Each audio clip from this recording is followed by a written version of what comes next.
in the middle of it, because sometimes you don't remember, or if we're on a point that you want more information on, just let me know. So this is Lee Summit Public Works. It was supposed to be March 14th, obviously didn't happen. Lee Summit Public Works is committed to promoting and supporting our community's quality of life by working to provide safe and efficient infrastructure, responsive services, and ethical and equitable customer service. We have our own department mission statement, as you can see, as well as a vision and a department strategic plan. We are made up of 5 divisions, 98 employees. You can see it's engineering and admin, operations, airport, solid waste, and fleet. We are in a... Dina? Yes. For some reason, I'm not getting your screen share. Oh. Well, let me try again.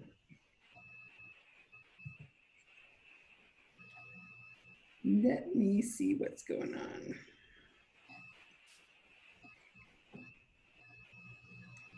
Try that again.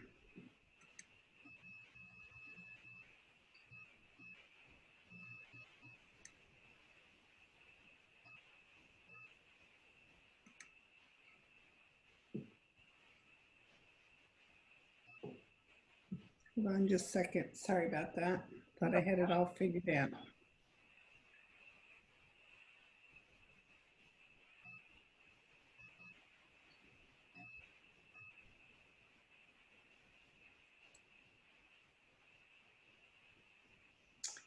Well, for some weird reason,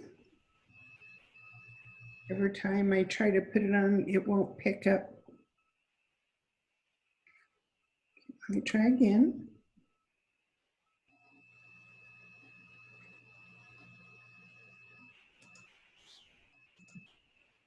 I don't know what's going on.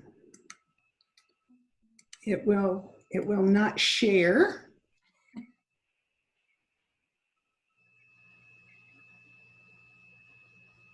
Okay.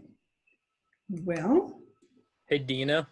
Yeah. If you want to email me the presentation, I can see if I can share it. Oh, okay. I think it just started going for you.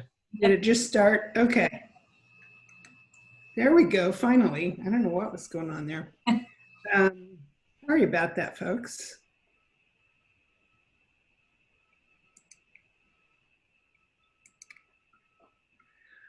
All righty, there we go. I will turn off my video so you can, well, I think I will. As I mentioned, that's our mission statement. And we're a department, as I said, of 5 divisions. We have engineering and admin, operations, airport, solid waste, and fleet. We are accredited by the American Public Works Association.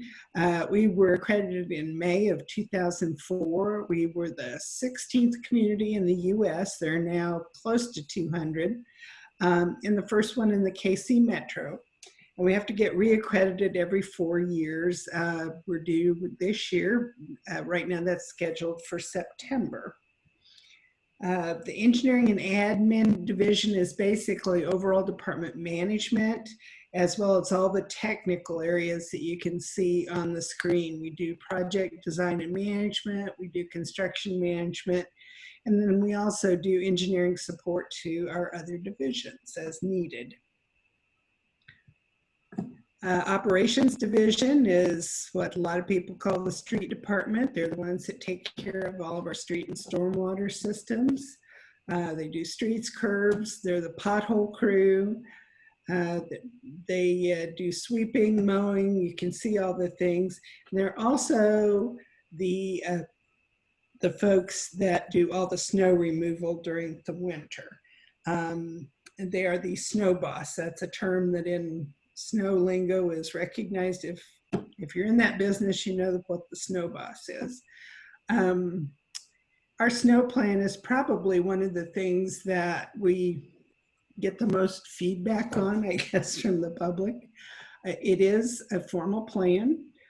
We update it annually. We present it to the council just for information, to let them know what we're doing differently or not going to do anymore or whatever. There are 5 different levels of response depending on the severity of the storm. Pre-treatment is what you see a lot, like the day before you'll see the salt trucks out, or the brine trucks that spray the liquid salt mixture. We have, as you can see, we split things out as primary routes, secondary routes, and residential. And residential obviously is the most. It also takes the longest. We have over 1,000 cul-de-sacs, and that's growing every day as new development occurs. And cul-de-sacs take a lot of time. They aren't very easy to do. And once we get into residential, it takes us a while to do that. We also actually work with Lakewood. If any of you are from that area, you may know this. The HOA actually does their own. They have 33 lane miles and 114 cul-de-sacs, as you can see. We have an agreement with them that as one of our trucks ages out, and we're, rather than us sell it when we get ready to replace it, we turn it over to them, and then we also supply the salt that they need during the winter, and that does help us. We have a goal for snow removal, and depending on how much snow or ice or whatever, we try to get the entire city done between 24 and 48 hours after the snow stops. And that's what a lot of people, if it's a long snowstorm, they kind of expect it to be done while it's still snowing, but obviously that's not possible. We do have a whole section on our city website for snow, and we put more information during the winter up there. The municipal air, yes. Did someone ask something? I'm sorry. Okay, the airport, I don't know how many of you have been there or visited there or even know we have an airport, but it's up off of Lee Summit Road north of 470. It consists of 2 runways, 4,000 foot and a 5,501 linear foot long. Reason that the 5,500 one has the extra 1 foot is there are a number of commercial or private business jets, I should say, that have insurance that says they can't land on anything shorter than 5,500 feet. So we made sure it was 5,500 feet. It is one of the busiest non-towered airports in the area, and it is in the metropolitan area, about 50,000 landings and takeoffs every year. It's open all day, almost all year. We have a lot of different services. We make most of the money there from selling fuel, and then also from hangar rentals. The landfill. Solid waste is a division. It's pretty small right now. We only have 1 person because the landfill has closed and it is capped and sealed. Right now we're trying to get grass to grow, but for the most part it's done. We do have, or through contract, have a company that's operating the public drop-off area where you can take trash from cleaning out the garage or whatever. They also handle our household hazardous waste program right now. And they recently opened the recycling drop-off center there next to the scale house. So we do have that service available again now. We're in the process to interview potential operators for a transfer station. This would be construction and operation on the city's property. And a transfer station is basically just a building where the, either commercial haulers or individuals bring their trash, put it in the building, and then the operator loads it into larger trucks and hauls it to a landfill. So we are looking at having that available, as well as having that operator also provide some of those services, like the drop-off center for residents and household hazardous waste and recycling services. Our fleet division basically handles all of the city's vehicles and equipment. We actually have, as you can see there, over 500 vehicles and pieces of equipment. And of those, we have 244 different models. So it's a challenge to stay current on all those for our mechanics. Almost 2,000 different parts in stock. We do have our own parts room. Looks like a little Western Auto or whatever that's called these days.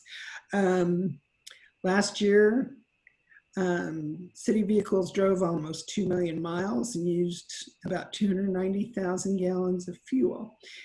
This division also maintains 3 fueling stations that have a capacity of about 14,000 gallons.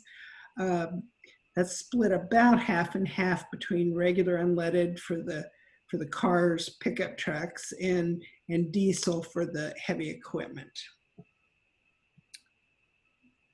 One of the other things that we do in Public Works is we do a lot of planning, but one of our primary responsibilities is the capital improvement plan. And it's a planning document. We update it annually. And it's basically our list of projects, if you will, of what we anticipate we will do for the next 5 years in terms of all types of public infrastructure. It has sections on water, sewer, facilities, bridges, streets, signals, airport improvements, any solid waste. It's just the whole collection of anything the city does. It is generally larger projects. Supposed to be $50,000 or more. Once in a while, a small one will slip in there, but typically it's large, and typically it's much larger than those. It also has all of our programs like our pavement management that we do annually, curb repair and replacement, bridge maintenance, equipment replacement, all kinds of different programs that we also do. It becomes a part of the budget because the first year the plan every year is adopted is the capital budget. And that will happen next month when the city adopts the budget. And so those costs will go in there. Right now, the 21 through 25 plan is in the process of going through presentations and approvals. And this is the first year we've done this, so I wanted to make sure we mentioned that the plan is out on the city's website, and people can review it and comment and see what they think of it. If you go to the city's main page, cityofls.net, and on that landing page, if you scroll down, you'll see City Spotlight, and there's a link there. And you can look at all the projects in the plan and make any comments, suggestions, say, I think you ought to do this instead of that, or whatever. We're not probably going to be able to do much with those comments this year, quite frankly, but it's something that we can use in planning as we go forward, looking at if there's a lot of public support for certain projects or types of projects. One of the discussions among council recently has been, what do we do to try to address a lot of the infrastructure in the older parts of the city and the older neighborhoods? As you may be aware, many of the streets near the downtown area are not curb and gutter. They don't have an enclosed storm sewer system. A lot of them just are roadside ditches, don't have sidewalks. All of those amenities that weren't required at the time that those areas were developed. So, so there's some discussion about where do we head with that, and probably going to have to be some significant planning on that topic here in the near future. So with that, I'd rather just answer questions if you have questions about any of our functions or facilities or anything like that. And Melissa did have a question that she put on chat. I don't know if you can see. I'm sorry, I didn't see that. That's all right.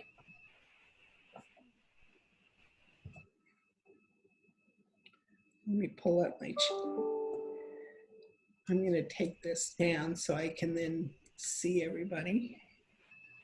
Maybe I'm going to quit sharing, that will help. And if you guys have a question, if you just turn on your video and then Dina can answer your question. Okay, I'll just read. First question was, is there a temporary drop-off place open now, and where is it at? Yes, there is.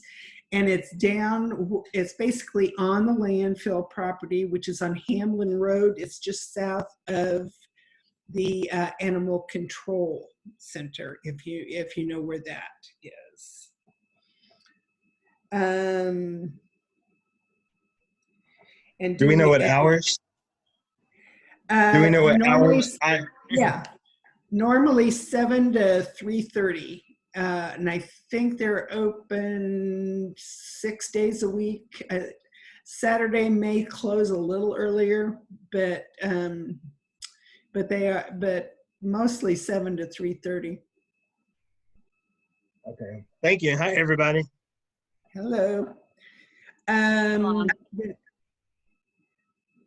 Then Melissa had asked, do you have an idea yet of how revenue changes due to COVID will impact plans scheduled in the next year or so? We don't have a good idea yet.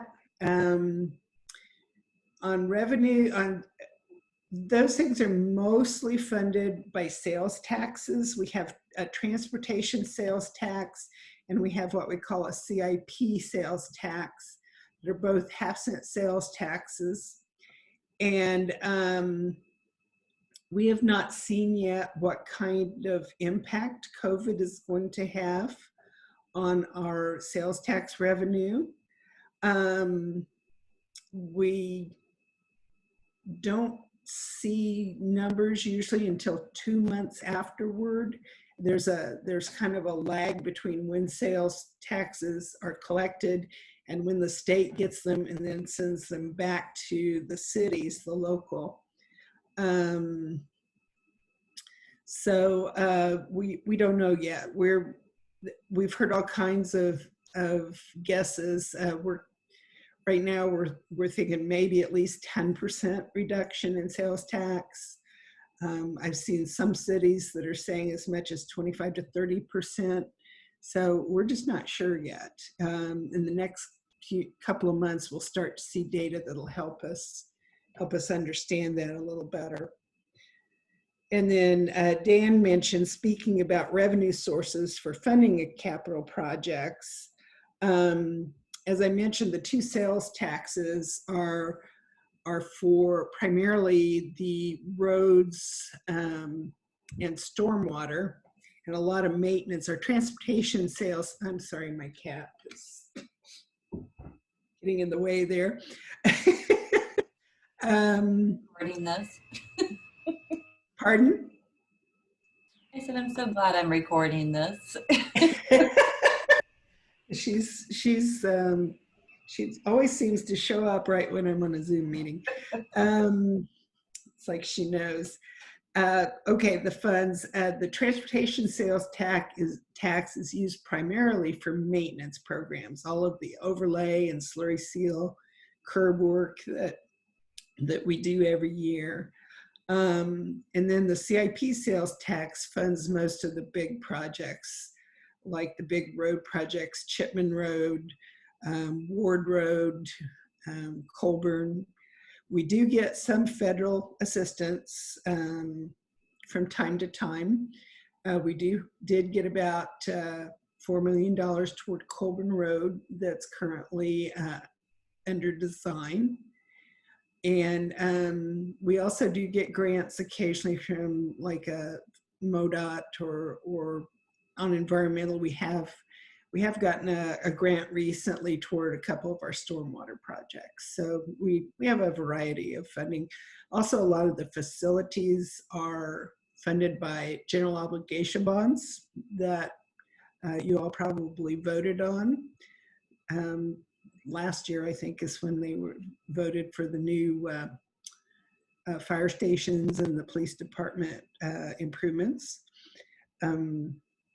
So those are just a variety. And water and utilities, water and sewer projects have their own rates. Every time you pay your water and sewer bill, in the city of Lee Summit. That goes to the water utilities, and part of that money goes into their construction or capital fund. And Braden just said, our neighbor just had the curbs replaced. Is that improvement accompanied by mill and overlay the following year? Yes. Typically, that is exactly what we do. One year we'll do the curb and gutter, and then we'll come back next year and do the mill and overlay. So you should expect some new paving probably next summer sometime, or in the coming summer if you had it done. It looks like And pardon? it looks like Malam has a question. Okay. Are any funds being used to make any improvements for COVID protection? Not at this time. Well, I shouldn't say that. None of my funds that I normally work with. We are making some purchases out of the city's general fund for some disinfecting units for larger areas like rooms and things. And then, of course, a lot of increased protective equipment, masks, things like that, gloves, hand sanitizers, all those. And those come out of our general fund. Some of those things actually will be reimbursable through some of the CARES Act, the money that the federal government has put toward this. So that's the only funding. And I think Stephanie said last year, I heard that they did not have enough employees to mow everything as needed around the city. Is that due to budget or lack of applicants? The part that we mow, I think we had enough people. It may be that we were short-staffed last year. We are now up to full staff, and it wasn't because of budget, it was because of trying to find enough qualified applicants. The job market up until a couple months ago was so hot and competitive that it was hard to find people to go to work for us. We were in such competition. So we are at full staff now in our operations group that does the mowing. We also contract out some of the mowing, and that may have been where we were missing some folks too in the private sector company that does some of our mowing. When will they be done with 3rd Street between Pryor and Ward? That is just starting, but it's expected to be done this fall. That's the plan, is to get it done before cold weather sets in. Of course, that's kind of a nebulous time because we don't know when that is exactly. But I think their schedule requires them to be done in November, if I recall correctly. And it will be a challenge for the summer while they're moving. The company that is doing that does a really good job, but it's a challenge there with handling traffic and everything. So be patient. Hey, Dina, it's Tracy. Yeah. Can you, I just want to touch base or mention, can you kind of explain what the city does mow and what the MoDOT is responsible to mow, and that their mowing frequency is probably not up to Yes. the citizens of Lee Summit's expectations? Anything that MoDOT cares for, which is 470, 291, 150, part of Ranson Road, the 50 highway, all of those are MoDOT facilities. They're not under our jurisdiction, and MoDOT only mows 3 times a year. And so I know that some of those areas, that's very frustrating for folks because it doesn't always look very good. The city mows like the medians on, say, a Chipman or Ward or some of those. We mow those rights of way, but we don't get onto any of the state roadways or their right of way. So that can be a little frustrating for people. We get a lot of comments, and we get a lot of complaints about that, and other things, just, you know, about how the signals, they don't like the signals on 291, or how the interchanges don't work very well, or whatever. But those really are not under our jurisdiction, and there's not a whole lot we can do about it. We try to collaborate with MoDOT as much as we can, but we don't have any control over what they ultimately do.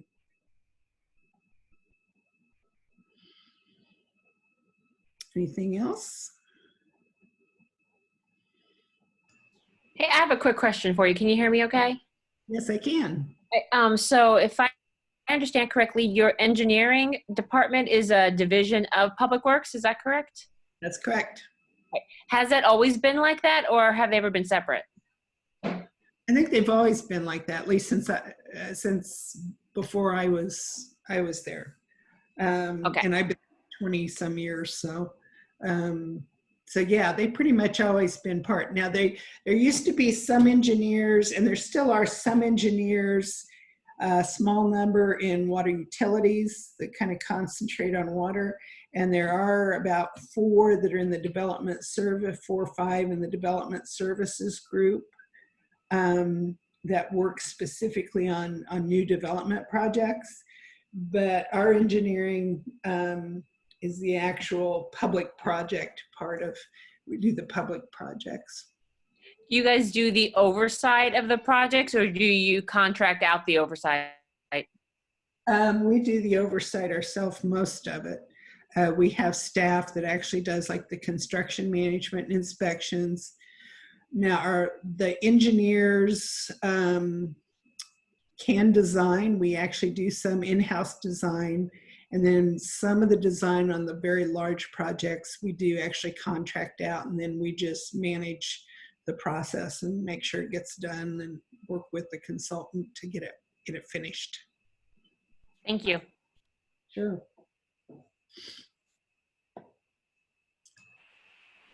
Anything else? Did I hit everything, Tricia? I think so. I don't see any other questions. Does anybody else have any other questions on Public Works? I will tell you that Dina's presentation usually really has this really awesome exercise where she gives you a budget, and you guys have to figure out how to spend that budget, what is most important. So it's kind of a bummer that is this way. Yeah, I'm sorry, I do. Yeah, that's usually fun for people to look at what we take in every year and all the demands we have, and try to figure out how to make them fit. So, and if you'd like, I can have you send me that, and I can just send it to you guys just as something fun to look at, to try to figure out homework. Sure. It is Alrighty. interesting. All right. Thank you, Dina. Thank you. Bye. Bye. Next, we will have Dan and Tracy from the Codes Department. There's Dan. I know Tracy was here because he was just talking. I'm sure Tracy's there. There it is. All right, and I am going to turn it over to you guys. All right. Well, I appreciate everybody making the time to come listen to our presentation. My initial slide, I also have a PowerPoint that I'm going to be showing everybody, but my first slide is just our introduction slide, where I try to kind of introduce myself, obviously, which is what we're going to start on before I open up the PowerPoint. My name is Dan Harper. I am the Assistant Director in Development Services, so we're a different department than Dina. And our department has several different functions. We are essentially, if Dina ran Public Works, we are essentially Private Works. We primarily focus on private property throughout the city. So new development goes through our department, but we also do a lot of the ongoing code enforcement and property maintenance that happens throughout the community. So I'm going to let Tracy introduce himself. May I unmute myself here? I'm Tracy Deister. I'm the manager of Codes Administration, and I directly supervise neighborhood service officers who enforce the property property maintenance codes and permitting and plan review staff that they do the permitting and plan review of all commercial and residential structures within the city. All right, with that, if you give me just a moment, I'm going to share the PowerPoint and hopefully everybody can see that. And I'm gonna actually have my notes on a single screen. I'm assuming everybody can still see the PowerPoint presentation. Yep, I can see it. Perfect. Okay, so as I said, our department has a lot of different disciplines in it. But tonight's presentation, we're going to focus primarily on the code aspect of this. There's two main components. We have the building code and the property maintenance code that this group enforces and follows through and make sure that we are in compliance with it as a community. It starts off with we check the plans first to make sure that these plans comply with the codes. And then we also check the construction via inspection to make sure that it's getting built to those codes and the plans that were approved. And then the last component is that we do the lifetime maintenance of the property and the site, so as long as it exists in the city. So I'm going to get into each of these in a little bit more detail. The first component is our plan review. Our residential plan review, I should say. And this is on all single family homes, duplexes, triplexes, everything up to a fourplex falls under the what we call the International Residential Code, which I'm going to get into a little bit more detail on what that means. Each plan, we review each plan, such as new construction or additions, any sort of modification. It depends on what it is, because we do have smaller permits that we check, and that's things like an HVAC or an electrical permit, a decking permit. Some of those smaller permits, we don't require an entire set of plans to be submitted because they don't require engineered drawings. So a lot of times if you're just adding, say, a short deck or swapping out some of your plumbing, we don't require you to have an entire set of engineered plans. That's a very simplistic look at it. There's a lot of different categories there depending on what you're trying to do within the city. And there is some work that is just unpermitted work. So for instance, if you want to retrim your living room and put down new flooring, we don't inspect that. There's no code that really follows up with that. A lot of times in the plan review stage, there's a little bit of back and forth between the city and whoever the designer or the builder is on a particular residential property. As we identify things that were maybe not done to code or the city has questions, until we ultimately reach a set of plans that both the builder and the city agree on. And at which point, that's when we can actually issue a permit for construction. The commercial plan reviews is similar, except for commercial buildings have a lot more codes associated with them. They have an entirely separate set of fire codes, electrical codes, plumbing codes, fuel, gas, mechanical. The reviews are considerably more in depth. If you think about this, it makes a lot of sense because there's a lot more types of commercial buildings. You have doctor's office, an auto repair facility, restaurants, factories, prisons, and even the office that, well, normally we go to, but right now we're all trying to avoid. So there's a lot more stipulations there. They have customers that are coming in, a lot higher compliance for, say, Americans with disabilities, the ADA, making sure it's accessible. It's a lot more stringent of codes that they have to meet to build a commercial building. Finally, once the permit is issued, our inspection staff goes out and they inspect the construction for compliance. So some of our example inspections that we do is we'll inspect the foundation, the footing, electrical, plumbing, mechanical. We'll inspect the framing of the building. Sometimes that's wood framing, sometimes that's steel framing, sometimes it's brick. There's all sorts of different materials that we'll check. We also check for fire blocking, fire suppression. We even check the site for grading. And that's just an overview of all the different types of inspections that we do. But what a typical inspector will visit, say, a new single family home, I should say, about 13 to 20 times to make sure that they're in compliance with the codes during construction. On a commercial site, it really depends on the size of the building. Very large buildings, we may be there several times and for long periods of time, up to 4 hours on a single inspection. And a lot of times with inspections, it is not uncommon that the inspector finds something that either wasn't built correctly or was missing or is needed. And we issue an inspection to the contractor that's building it, and we expect them to fix it. And the big tool there is that we hold up occupancy until we do allow people to start using the building for its intended purpose. I think somebody had a question. I can't, give me just a second. I'll get, I kind of jumped around. Sorry, my chat window is hidden. You want me to answer this, Dan? Yeah, go ahead, Tracy. I can't see it right now. I'm trying to get to it. Melissa asked, there are businesses downtown that are not ADA compliant. Are they grandfathered in, or can you enforce the ADA and make the business upgrade the facility? The answer is yes and yes.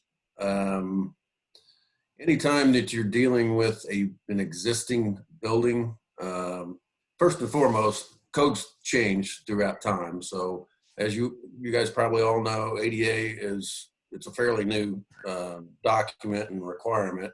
And there was obviously buildings built before that was a requirement, which a lot of downtown was.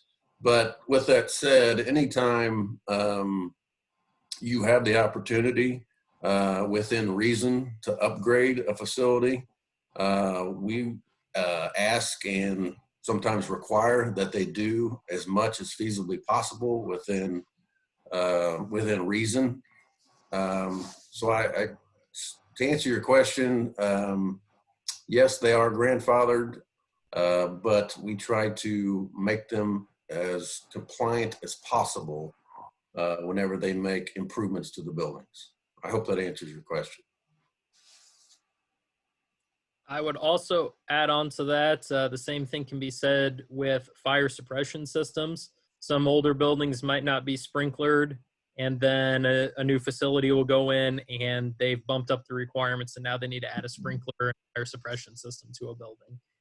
So a lot of times when those changes happen, that's what brings buildings up to their current code. Go back. So the codes are developed over time, as Tracy just alluded to. We kind of learn over time with codes, and unfortunately, a lot of times it's learned from mistakes of the past. So when somebody makes a mistake, we all move forward and we try to come up with a better system. So our codes are adopted from the international set of codes, the I codes, and that's an international organization that across the entire world pulls together resources and identifies things that are working and things that aren't working in the code in an effort to try to move it forward. And it is generally the industry standard that most cities, counties, and other countries, their governments are different, that they adopt.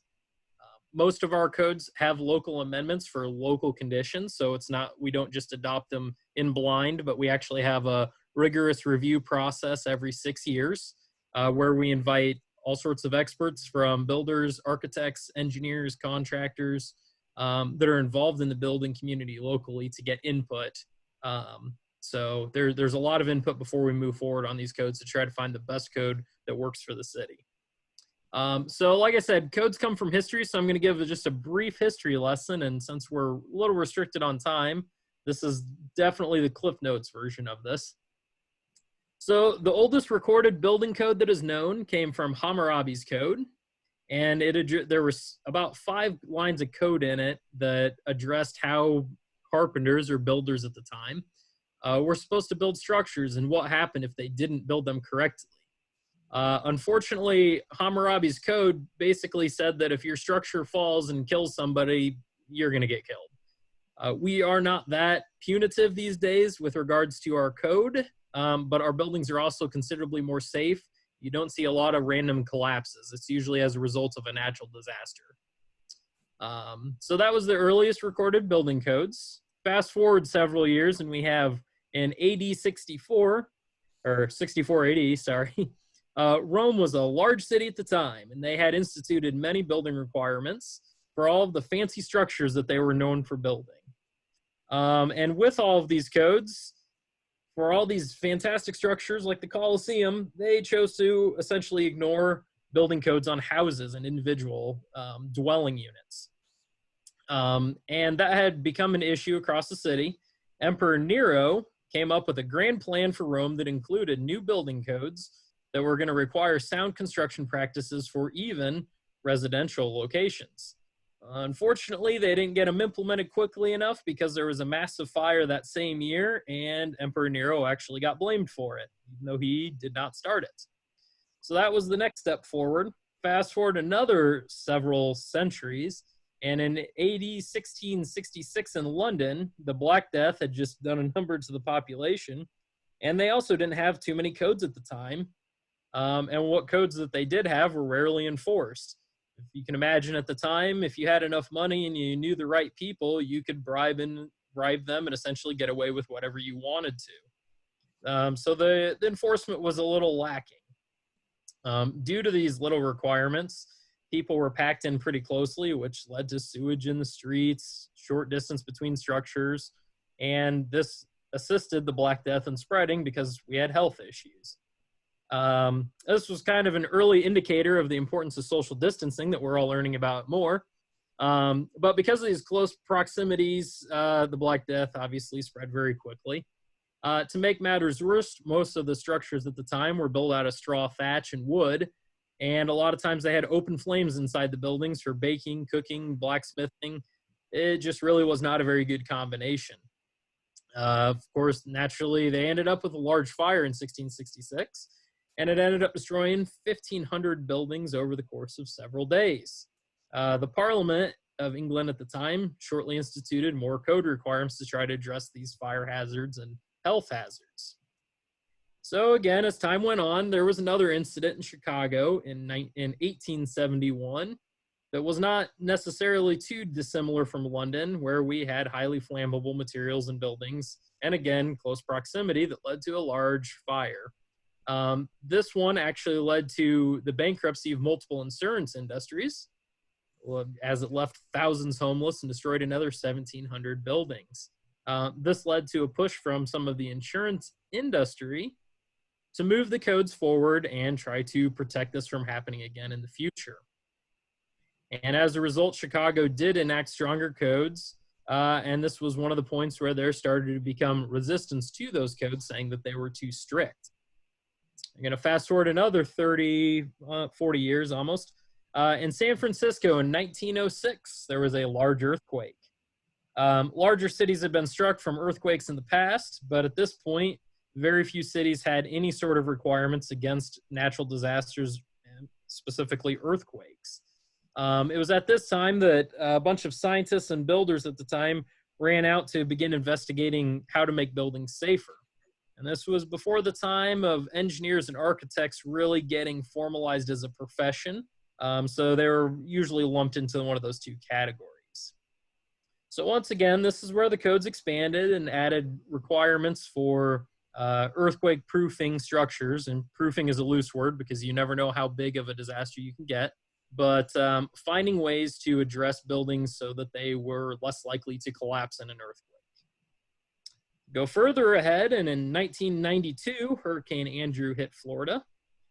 This destroyed several buildings in its path, destroying 117,000 homes and damaging the roof of 90% of the structures in its path. This also spurred the building community to work with governments to improve the ability of structures to withstand these conditions. It's where a lot of requirements for wind load started to come in and really kind of expand at this point. So really the important thing through all of these different events is that we really learn from the mistakes of the past, as I said initially. We learn about the shortcomings of construction before it was, or after it had already been completed, and we learned from those failures and we added to it. So we learn a little bit more with each iteration of the codes. And I will say that the nice thing about today's codes is that a lot of the problems that they're addressing, while serious concerns, generally are not nearly as bad as what they were in the past. So the codes are getting tweaked less and less each year, but they are still moving forward. Sorry, just a moment. So the other set of codes that we have as a city is the property maintenance codes. So if you think of the building codes dictating how you build something, the property maintenance codes tell you how you should be maintaining it. So these vary quite a bit between the different communities.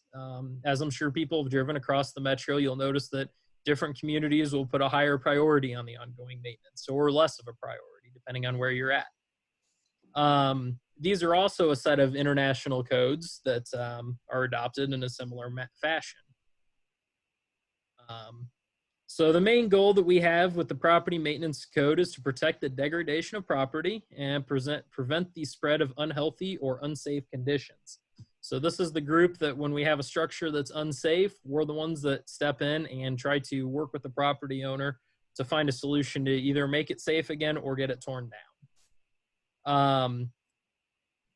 So the main group that does this is our neighborhood services group. And if anybody's had any interaction with them, they're the ones who enforce this code throughout the community. The main goal is abatement. So we're trying to fix the problem. We don't want it to continue. We don't want it to spread. Our cases, when we investigate, it's primarily responding to complaints that we receive. And complaints are submitted in many different ways. Sometimes it's talking to city staff, a phone call, a text message. We have our app that you can download on your phone. We get emails, but we get a lot of different complaints that are submitted to us. And every complaint that we receive, we go out and we investigate to see the validity of the complaint. Now, the challenge here is that sometimes we get complaints where somebody does not like something that they're seeing, but that doesn't necessarily mean it's against the code. For instance, we don't have restrictions on what color somebody paints their house. However, certain HOAs do have restrictions. But those are two separate sets. HOAs can be more restrictive than us, but they cannot be less restrictive. I will also point out that HOAs, we do not enforce their ordinances or their laws. That is up to the HOA to enforce that. But we do work closely with HOAs, some more closely than others, depending on their level of activity. Another big component, we don't just go out and try to cite people with violations, but we also work with the community. We do community outreach and education to try to prevent violations from forming. We actually just recently launched a quality housing program, which unfortunately with the COVID-19 situations turned into a bit of a challenge because we can't meet people in person as easily. But it is an initiative to try to get out and work with the community to try to prevent these situations from forming.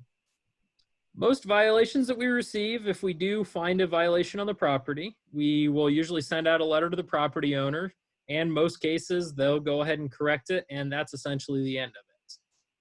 Occasionally we do have to do a second visit to a site, and we do have to work with the property owner towards a solution, which typically works. But if we do run into a situation where we cannot get the property owner to work towards abatements, we do have some cases that do go to municipal court, which typically, once it gets to court, we also tend to get more compliance with the code at that point, but it can end up in a municipal fine. And worst case scenario, somebody could go to jail, although to my knowledge, nobody's ever gone to jail for a property maintenance code. Tracy may have something to add to that. Just one in 25 years. Was that a result of them not complying or something else that they did? It was a result of,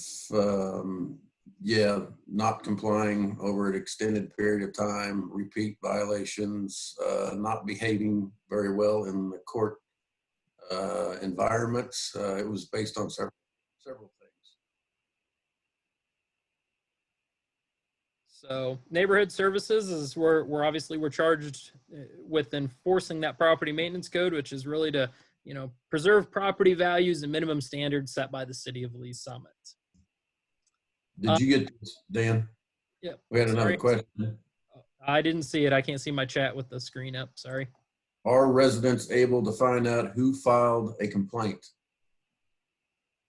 The answer to that is potentially. We give you the option of turning in a complaint anonymously.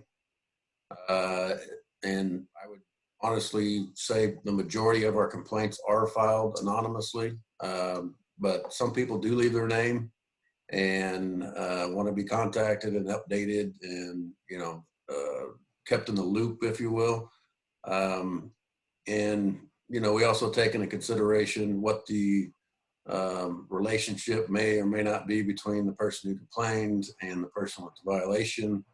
But I would say the majority of the time, the person who makes the complaint's name is left out of any communication with the person who is in violation. And I will add that being complaint driven doesn't necessarily mean that we ignore violations.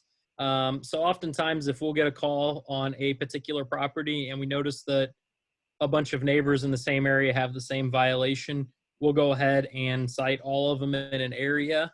And that's just kind of an effort to not appear that we're targeting somebody individual, because we really are not. We're responding to a complaint that's submitted to us.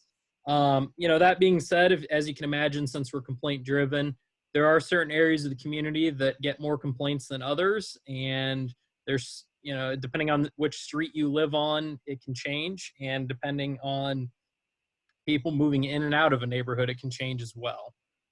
There are some things that we are more proactive in than others. Snipe signs, which are those signs that you see out on the road with wires and a sign. A lot of times you'll see them for, like, say, realtors is a good example, but you'll also see it for like re-roofing, security. There's all sorts of different signs. We are proactive in removing those when we find those because they can pose a hazard to the traveling public for sight distance. So there are a few things we're proactive at. And if anybody follows city council or any of the committees closely, there is a push right now to move us more in a proactive code enforcement model, which we're currently researching potential avenues to move in that direction. So that's still up in the air. It hasn't been approved or rejected at this point. We're just exploring options. On the screen right now, what you're looking at is I have a list of several of the different violations that we enforce. These are common. Some are more common than others. Putrid meat is obviously not the most common, but some of these are quite common. The 5 most common things that we run into with property maintenance is garbage and rubbish, either on the property, not stored properly, or not being screened. So you can't just leave your trash sitting outside. It does need to be in an approved bin, and it does need to be screened from the front of the property. We also, the other 2 that we run into quite often are vehicles being parked on the grass. They do need to be parked on driveways of an approved surface material. We also run into a lot of unregistered vehicles and inoperable vehicles. And probably the most common violation we run into is overgrown vegetation, which, as you can imagine, this time of year is starting to really ramp up. So that's a lot of our most common violations. And then the last thing that our group does is we do some zoning enforcement as well. This includes a lot of setbacks, property uses, and types of vehicles allowed. So for instance, you can't park a semi truck on a residential property, for instance, for any duration of time. So storage of boats and RVs, farm equipment. The important thing here is that the rules actually change depending on your zoning. So a commercial property is not subject to the same regulations as an agricultural property or a residential property. So again, this is a very high level look at some of the different things that our group does. So with that, I'd like to open it up if anybody has any questions, because I definitely went through that very quickly. I'll go back to this. Our last question was already answered. So I don't know if anybody has any questions about code enforcement, property maintenance, building codes, or anything about development services or the city in general. Tracy is a very long-time city employee, so if you got generalized questions, he's a great resource for those.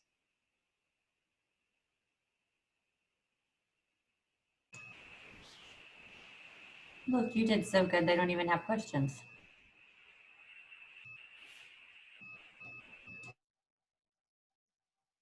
How do they set how much fines cost?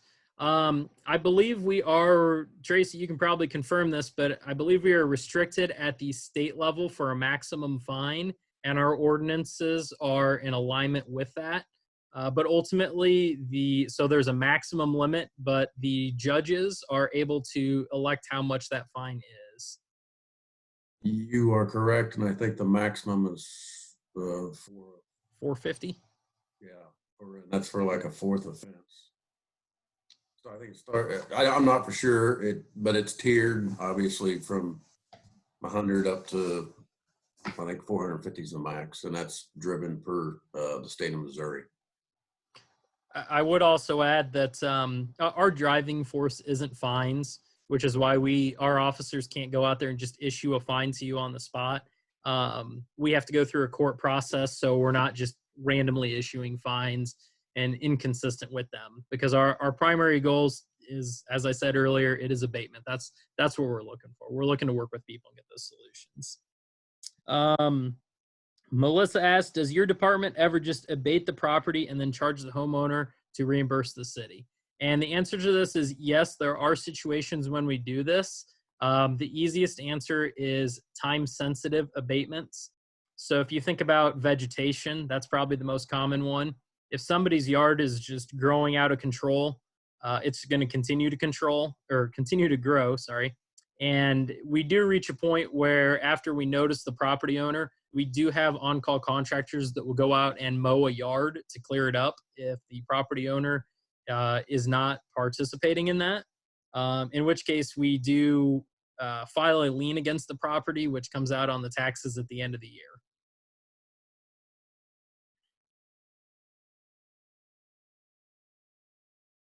Does your department also raise uninhabited structures?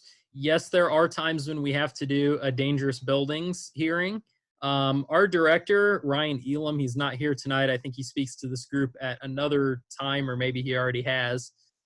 He is our official, he's our building official. So when we do run into a situation where we have a structure that is unsafe, we do go through a hearing process. The property owner is given many opportunities at multiple times and quite a bit of time to work towards a solution. So we don't quickly just go and demolish a building. But we did have one instance, I think there was one last year, where we had a property that had a hole in the roof that had that hole for upwards of 9 months to a year, I think it was, with the rain going into it, likely a bunch of mold all throughout the house. And a lot of times what happens is that these buildings are either so far gone that it's not economical to restore them, or it is just literally unsafe and falling down on its own, is usually when we get involved. That doesn't happen too often. I don't know, Trace, would you say maybe on average one a year? Yeah, I would say probably 1 to 2 a year. And as you guys can imagine, the property maintenance tends to fluctuate with the economy as well. I know I wasn't at the city back in 2008, but I know that the recession had a little uptick in cases because people were obviously prioritizing different things. So we do respond to that accordingly, depending on the complaints that we get. And people abandoning property also tends to lead it to disrepair. So we do have some influence there.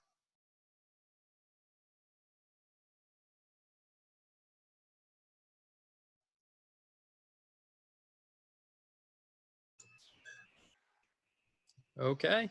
Well, I'm not seeing any other questions from anybody, so I appreciate everyone's time and listening to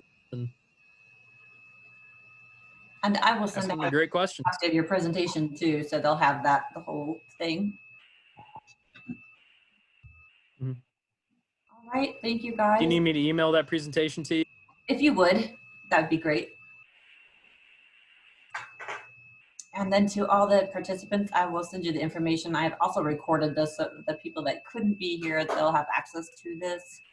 And I will send out the meeting invite for next week. And I really appreciate your time. If you guys didn't have any questions for me in the meantime, just email me. And if that's all everybody has, then Thank you. see you in a week. Bye.